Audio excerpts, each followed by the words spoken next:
ओम कृष्णाय वासुदेवाय हरे परमात्मने प्रणतः क्लेशनाशाय गोविंदाय नमो नमः। मैं बाबूलाल जाट जीटीएस हिंदी क्लासेज में आपका एक बार फिर स्वागत करता हूं। और एक हिंदी की जो नया टॉपिक है वर्ण विचार का, उसका अगला जो पार्ट है वो लेकर के आप लोगों के सामने हाजिर हुआ हूं। और मैं ये कामना करता हूं कि आप इन चीजों को आसानी से देख करके अपनी जो प्रतियोगिता परीक्षाएं हैं उन परीक्षाओं में इसका फायदा उठा सकते हो, क्योंकि मैंने जहां तक गहनता से अध्ययन किया है उस गहनता के आधार पे बुकों से मैंने आप लोगों के लिए बहुत सारी सामग्री निकाली है कि किस तरीके से और क्या क्या चीजें उसमें पूछी जाती है। हमने जिस तरीके से व्यंजनों का वर्गीकरण पढ़ा, और वर्गीकरण में हमने देखा था कि वर्गीकरण व्यंजनों का 8 प्रकार से किया गया था। 8 प्रकार कौन कौन से थे? वो व्यंजनों के जो 8 प्रकार थे वो थे स्पर्शी, स्पर्शी संघर्षी, स्पर्श संघर्षी और प्रकंपित और पार्श्विक, और पार्श्विक के बाद में संघर्षहीन और नासिके। ये 8 प्रकार से हमने व्यंजनों को भागों अलग अलग भागों में हमने बांटा था। और आज अपन उस चीज के लिए बात करने जा रहे हैं कि स्वरों को भी हम अलग अलग पार्ट में बांटेंगे। कौन कौन से पार्ट में बांटेंगे? आइए हम बात करते हैं। स्वरों को अलग अलग तरीके से बांटते हैं। सबसे पहले मैं बात करूंगा आप लोगों के साथ में कि स्वरों का विभाजन, स्वरों का विभाजन या वर्गीकरण। साथियों, ये स्वरों का विभाजन जो है ये अलग अलग तरीके से हुआ है। सबसे पहले हमने स्वर पढ़े थे, व्यंजन पढ़े थे, और उनके जो पार्ट हैं उनको किस तरीके से डिवाइड किया गया था, किस तरीके से बांटा गया था, वो सभी के बारे में अपन बात करेंगे। सबसे पहले मैं बात करना चाहूंगा पहले नंबर पे उत्पत्ति के आधार पर।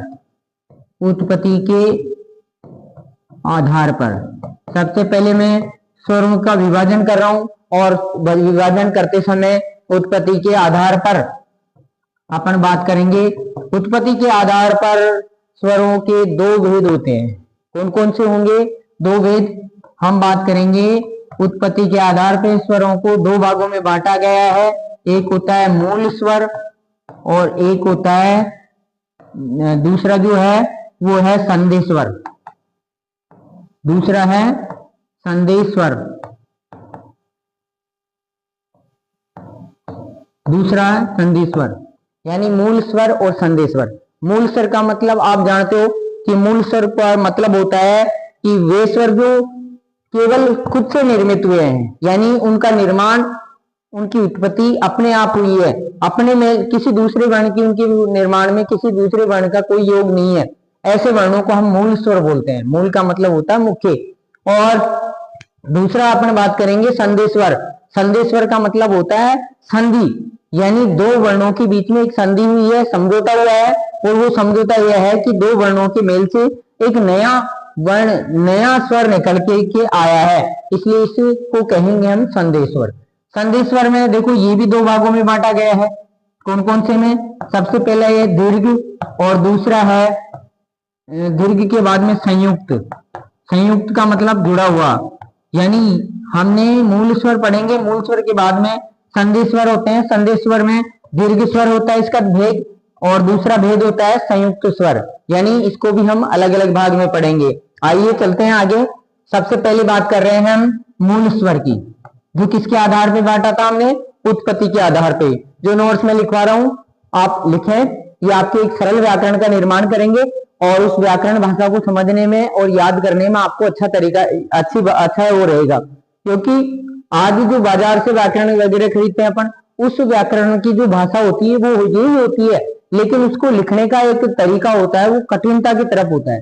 उसमें कठिन तरीके से उसकी परिभाषा को अपने को बताया जाता है, क्योंकि हर व्यक्ति चाहता है कि मेरा लेवल बढ़े और मैं उस लेवल के आधार पर अपने व्याकरण का निर्माण करूं, लोग मेरी भाषा को इस तरीके से समझे कि थोड़ा सा मेरे लेवल को ऊपर माने।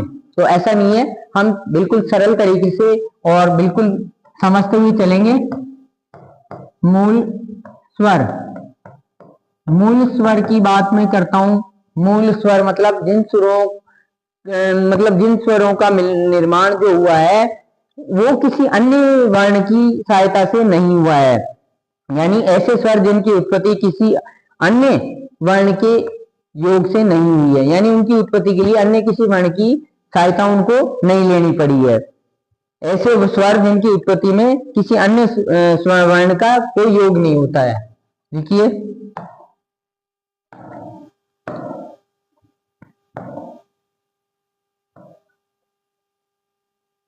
जिन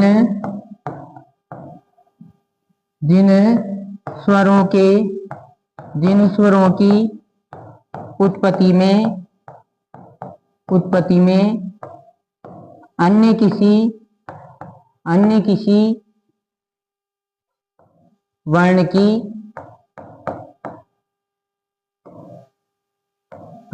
वर्ण की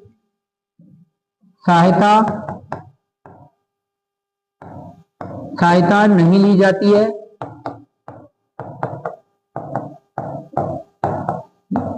है, उन्हें मूल स्वर कहते हैं। मतलब उनका निर्माण अन्य किसी वर्ण की सहायता से नहीं हुआ हो, उसको बोलते हैं मूल स्वर। जैसे हम बात करें, जैसे ए, ई, उ और री,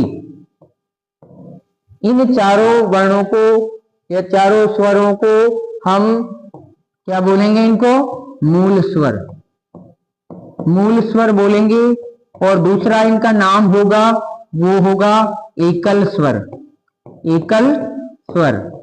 मतलब इनका अकेले से ही अपने आप से संबंध रहता है, इनका किसी दूसरी वर्ण की सहायता में से कोई सहयोग नहीं देता है।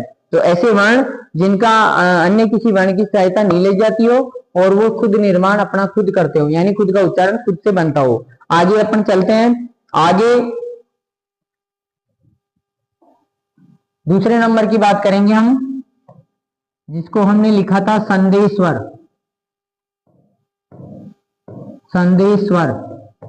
संदेश मतलब जो दो के बीच में होते हों। ऐसे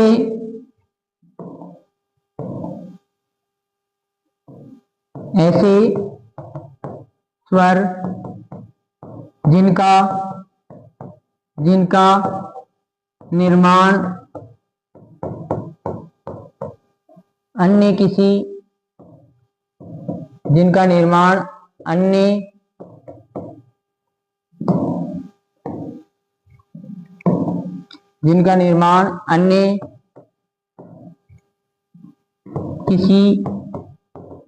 वर्ण की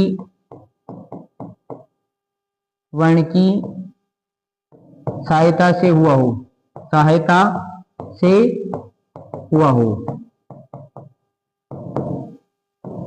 उन्हें संदेश स्वर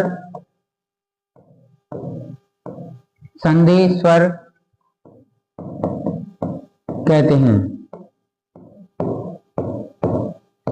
यानी ऐसे वर्ण जिनका निर्माण किसी अन्य वर्ण की सहायता से हुआ हो या उसके मिलने से हुआ हो, ऐसे स्वरों को हम संदेश स्वर में रखेंगे।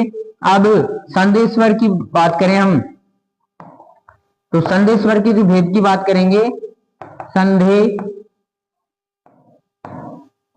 स्वर के भेद, देखो इसको भी हमने दो भागों में इसको बांट दिया है। पहला हम दीर्घ की बात करेंगे, दीर्घ स्वर, और दूसरा बात करेंगे हम संयुक्त स्वर, यानी ऐसा स्वर जो जुड़ करके बना है।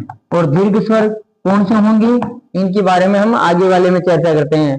यानी इन स्वरों का निर्माण एक ऐसे तरीके से हुआ है कि ये जो संदेश स्वर है, इसके जो दोनों भेद हैं, इनका भी अलग अलग नियम है। वो नियम अपन लिखते हैं। सबसे पहले अपन बात करेंगे दीर्घ स्वर की।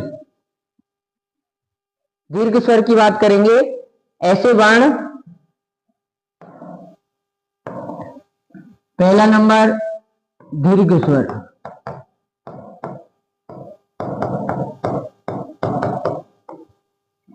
दीर्घ स्वर मतलब वे स्वर जो लंबे हैं और ऐसे एक ही स्थान से उच्चारित दो सवर्ण स्वरों को एक ही स्थान से उच्चारित दो सवर्ण वर्णों से मिले हुए दीर्घ स्वर की ऐसे स्वर ऐसे स्वर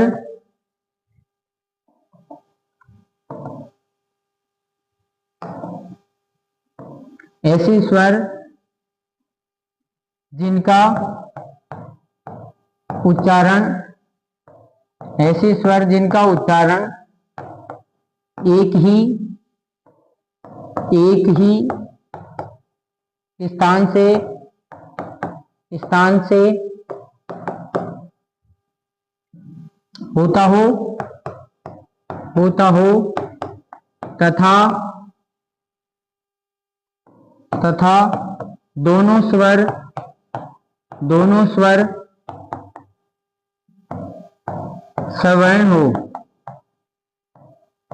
सवर्ण हो उन्हें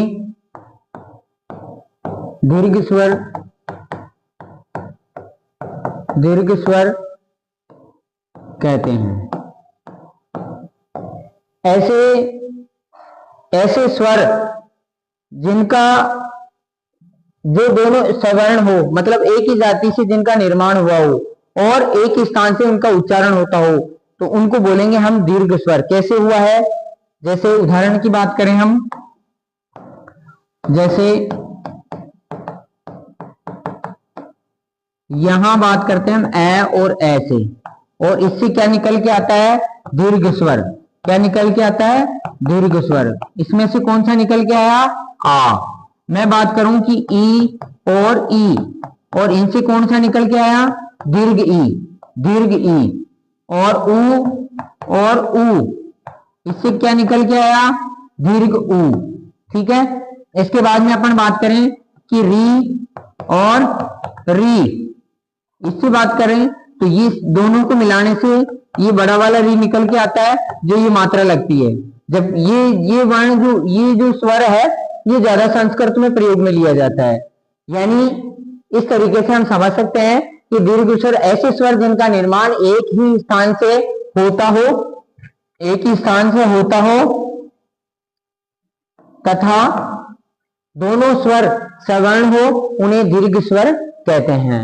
अब आगे की हम बात करें तो आगे जो स्वर होगा, संयुक्त स्वर, दूसरा भेद हमने क्या बांटा था, संयुक्त स्वर। नंबर 2, संयुक्त स्वर। संयुक्त स्वर, इसकी परिभाषा हम ऐसे भी लगा सकते हैं कि ऐसे स्वर जिन वर्णों का निर्माण दो या दो से अधिक यानी भिन्नार्थक अलग अलग वर्णों से हुआ है, भिन्न भिन्न स्थान से उच्चारित होने वाले वर्णों से हुआ है, उन्हें यह विजातीय है, तो उनको हम संयुक्त कहेंगे। तो इसकी परिभाषा क्या होगी, भिन्न भिन्न स्थान से उच्चारित, लिखो, भिन्न भिन्न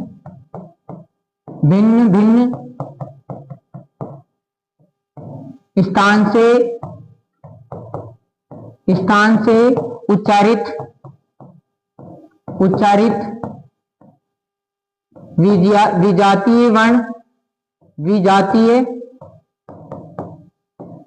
उच्चारित विजातीय वर्ण भिन्न भिन्न स्थान से उच्चारित विजातीय वर्णों के योग से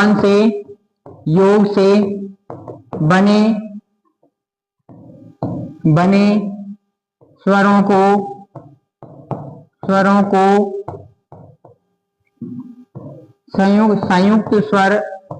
संयुक्त स्वर कहते हैं। भिन्न भिन्न स्थान से उच्चारित विजातीय वर्णों के योग से बने स्वरों को भी संयुक्त स्वर कहते हैं। किस तरीके से होगा इसका निर्माण, इसके निर्माण की हम बात करें तो जैसे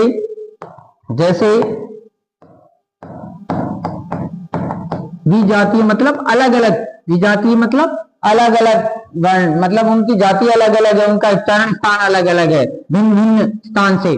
कैसे होगा, जैसे ए के साथ में मैंने ई लगाया और इस ई के और ए के मिलने से एक नया वर्ण, नया स्वर निकल के आता है, और वो होता है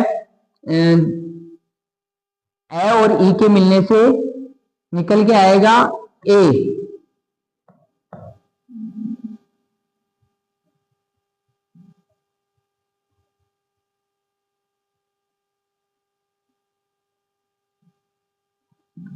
ए और ई के मिलने से क्या निकल के आएगा ए। दूसरा मैं बात करूं कि ए और इस ए के साथ में एक नया वर्ण निकल के आएगा, वो होगा ए। इसके बाद में ए और ऊ के साथ में एक नया वर्ण निकल के आएगा, इन दोनों के योग से वो होगा ओ। और ए और ओ के योग से एक नया वर्ण निकल के आएगा, वो होगा औ। यानी कि ये वर्ण जो है, इन वर्णों का जो निर्माण हुआ है इनका दोनों का, वो निर्माण इन वर्णों के योग से हुआ है। अगर ए और ई को मिलाएंगे तो ए निकल के आएगा, ए और ए को मिलाएंगे तो बड़ा वाला ए निकल के आएगा, ए और ओ मिलेगा तो ओ निकल के आएगा, और ओ ए और ओ लगेगा तो ये क्या निकल के आएगा, औ निकल के आएगा। इस तरीके से हम कह सकते हैं कि इन वर्णों, देखो हमने ये पढ़ा था कि भिन्न भिन्न स्थान से ए अलग तरीके से आया है, ए ई अलग आया है, यहाँ पर ए अलग है तो ए अलग है। पहले हमने दीर्घ में क्या पढ़ा था कि दोनों वर्ण समान जाति के होंगे, यहाँ क्या पढ़ा हमने, दोनों विजातीय होंगे, मतलब उनकी जाति अलग अलग होगी और वो नए स्वर का निर्माण करेंगे। तो कह सकते हैं कि जिस तरीके से व्यंजनों का निर्माण 8 भागों में हुआ है, उसी प्रकार से स्वरों का भी निर्माण अलग अलग भागों में हुआ है। जो पहला हमने उत्पत्ति के आधार पर पढ़ा था, उत्पत्ति के आधार पर हमने पहला पढ़ा, जिसमें मूल स्वर हमने पढ़े। मूल स्वर का मतलब होता है कि वो स्वर जिनका निर्माण स्वयं हुआ है, मतलब उनका किसी वर्ण में, उनके निर्माण में किसी वर्ण का कोई योगदान नहीं था। दूसरा हमने पढ़ा संदेह। संदेह 2 प्रकार का होता था संदेह स्वर, वो होते हैं दीर्घ और संयुक्त। दीर्घ में हमने पढ़ा था कि समान जाति के वर्ण आएंगे और उनकी जो मिलने से जो वर्ण निकल के आएगा वो दीर्घ होगा। और यहाँ हमने दूसरे नंबर में पढ़ा संयुक्त, मतलब दो होंगे लेकिन दोनों भी जाति होंगे, दोनों अलग अलग जाति के होंगे। जैसे ए और ई, इन दोनों के मिलने से ए निकल गया, ए और ऊ के निकलने से ओ निकल गया। तो इस तरीके से इनका निर्माण यहाँ पर हुआ है। अब हम बात करेंगे आगे की वर्णमाला की, और इस आगे की वर्णमाला का जो आगे का जो पार्ट होगा वो बड़ा ही आप लोगों के लिए समझने वाला होगा। उसमें हमने पहले वाले पार्ट में भी उस चीज को पढ़ा था, लेकिन मैं एक बार इस विभाजन के साथ में उस पार्ट को भी पढ़ाना चाहूंगा। जो व्यंजनों का जो स्वरों का जो विभाजन किया था, शुरू में हमने स्वर पढ़े थे, उस समय हमने 3 भागों में बांटा था, ह्रस्व, दीर्घ और क्लुप्त स्वर। ये 3 भाग हम बांटे थे। उन तीनों भागों को मैं आप लोगों को एक बार रिमाइंड करना चाहूंगा, जो विभाजन के समय से कर रहा हूं मैं। यानी हम विभाजन का पार्ट पढ़ रहे हैं तो हमें उनको रिमाइंड करना ही पड़ेगा। मात्रा के आधार पर, मात्रा के आधार पर वर्णों को हमने कितने भागों में बांटा है, 3 भागों में है। और 3 भाग कौन कौन से होंगे, 3 भाग ह्रस्व, दीर्घ और क्लुप्त होंगे। पहला ह्रस्व स्वर, दूसरा दीर्घ स्वर और तीसरा क्लुप्त स्वर। ये 3 पार्ट हमने पहले भी पढ़े थे, जिस समय हमने शुरू में इसका वर्ण विचार का अध्ययन किया था। उसी पहले पार्ट में, दूसरे पार्ट में हमने ये चीजें पढ़ी थी। लेकिन यहाँ पर दूसरे नंबर पे ये आता है कि मात्रा के आधार पर। पहले नंबर पे हमने क्या पढ़ा था, उत्पत्ति के आधार पर पढ़ा था। अब हम दूसरे पार्ट विभाजन में पढ़ रहे हैं कि मात्रा के आधार पर इनको कैसे बांटा गया है। सबसे पहले पहला नंबर 1 नंबर लगाएंगे हम, और 1 नंबर में होगा ह्रस्व स्वर। ह्रस्व स्वर कितने होते हैं, ह्रस्व स्वर 4 होते हैं। कौन कौन से होते हैं, ए, ई, ए, ऊ, ए। अभी देखते हैं इसमें आगे परिभाषा लिखिए इसकी। जिन स्वरों के उच्चारण में कम समय लगता है उन्हें ह्रस्व स्वर इनको बोलते हैं ह्रस्व स्वर, मूल स्वर तथा एकल स्वर भी इनको बोलते हैं एकल स्वर। एकल स्वर क्यों बोलते हैं? एकल स्वर का मतलब है इनके अंदर किसी अन्य वर्ण की कोई मात्रा निर्धारित नहीं होती है। अब इसका उदाहरण हम देखते हैं नेक्स्ट पेज पे। जैसे मैंने 4 बताए थे आपको, एक तो होता है ए, एक होता है ई, एक होता है ऊ और एक होता है री। ये री 2 होता है अपने, लेकिन ये ध्यान रखना कि ये जो री होता है ये संस्कृत में होता है और संस्कृत का इसको हिंदी में कम ही यूज करते हैं हम। ये ज्यादा संस्कृत के शब्दों में ये बड़ा होता है और ये संस्कृत में प्रयोग में लिया जाता है। दूसरे की बात मैं करूं, नंबर 2 अपन पढ़ेंगे दीर्घ। दीर्घ स्वर हमने पहले पढ़ा था और उसमें ये पढ़ा था कि मतलब इनका निर्माण, इनकी जो ध्वनि होगी वो दीर्घ होगी, लंबी होगी। वो किससे लंबी होगी? वो होगी ह्रस्व स्वर से लंबी होगी। तो जिन स्वरों के उच्चारण में ह्रस्व स्वर की अपेक्षा अधिक समय लगता है, उन्हें दीर्घ स्वर या द्विमात्रिक, क्योंकि इनका प्रयोग मात्रा के लिए होता है, द्विमात्रिक स्वर कहते हैं। कौन कौन से होंगे ये? जैसे आ, ई, ऊ, ए, ओ और आउ। ये जो हैं वो सारे के सारे दीर्घ स्वर के अंदर आते हैं। यानी इनका उच्चारण जो होता है इनका मेल ये भी पढ़ा हमने कि इनका मेल संयुक्त स्वरों से हुआ है, मतलब 2 स्वरों के आपस में जुड़ने से हुआ है, तो ये भी हमने देखा था। अब हम बात करें क्लुप्त स्वर की। जो तीसरा भेद इसका बांटा गया है वो है क्लुप्त स्वर। क्लुप्त स्वर क्या होता है? ये ज्यादातर संगीत शास्त्र में काम में लिया जाता है। इसका प्रयोग जो होता है संगीत शास्त्र में होता है, किसी भी स्वर की लंबी ध्वनि निकालने के लिए, और उनमें जो इसका प्रयोग किया जाता है। जिन स्वरों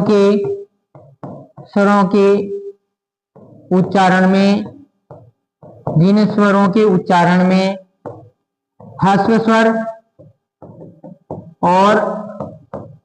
स्वर और दीर्घ स्वर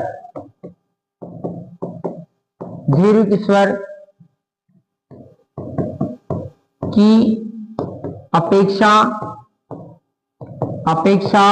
अधिक समय लगता है, उन्हें क्लुप्त स्वर कहते हैं तथा इनका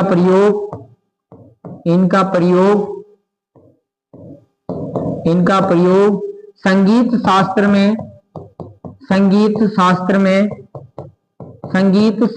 में स्वर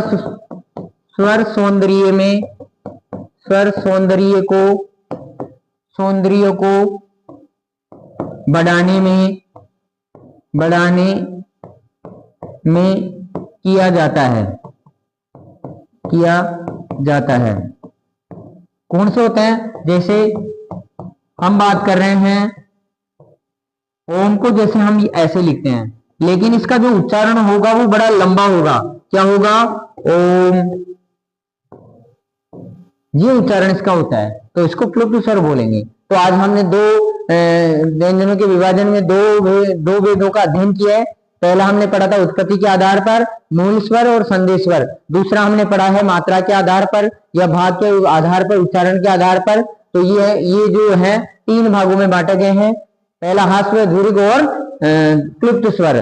तो मैं इतना ही आज के लिए, और आगे के जो पार्ट है उस पार्ट में स्वरों का एक विभाजन हम फिर लेके आएंगे और उसको अच्छे तरीके से आप लोगों को समझाएंगे। मैं कामना करता हूं कि आप मुझे सपोर्ट जरूर करेंगे, और आपसे ये रिक्वेस्ट है कि आप मुझे सपोर्ट करें, जिससे मैं आपके लिए आने वाले समय में अच्छी अच्छी क्लासें लेकर के आऊं और इनमें और भी ज्यादा सुधार करते हुए और भी सरल तरीके से हिंदी भाषा को मैं आपके सामने प्रस्तुत करूं।